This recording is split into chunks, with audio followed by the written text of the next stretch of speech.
আসসালামু আলাইকুম গাইস, এখন আমি আছি আমার বন্ধুর সাথে। তো বন্ধুর সাথে আমি বড়া খেতে এসেছি। তো বড়াটা খাইছি। তো বন্ধুর সাথে আজকে শুটিং হবে, অনেকগুলো ভিডিও হবে। সো আপনারা সাথে থাকবেন এবং আমাদেরকে সবাই সাপোর্ট করবেন, ঠিক আছে? ধন্যবাদ। আসসালামু আলাইকুম। I love you two.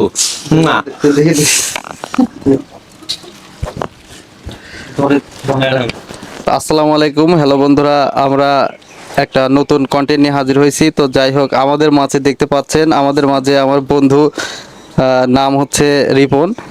তো যাই হোক, তার হচ্ছে কিছু পেজ আছে, পেজের নাম হচ্ছে রিপন রিপন ভিডিও 1.0। 1.0। যাই হোক, আমার এই ফ্রেন্ডের হচ্ছে পেজ থেকে আপনারা ঘুরে আসবেন অবশ্যই। তো যাই হোক, হঠাৎ করে বন্ধুর সাথে দেখা, যাই হোক কিছু চপ মপ সিঙ্গারা মিঙ্গারা খাচ্ছে। যাই হোক দোস্ত, আমাদের এখানে তুমি যে আসলে, হ্যাঁ দোস্ত, বলো। আমাদের এখানে যে তুমি আসলে, মোটামুটি তোমার অনুভূতিটা কি আমাকে একটু জাস্ট বলতে পারবে? অনুভূতিটা আলহামদুলিল্লাহ অনেক ভালো। অনুভূতি অনেক ভালো লাগছে। তো এখন আমরা শুটিং করবো, আপনারা সাথে থাকুন। ওকে।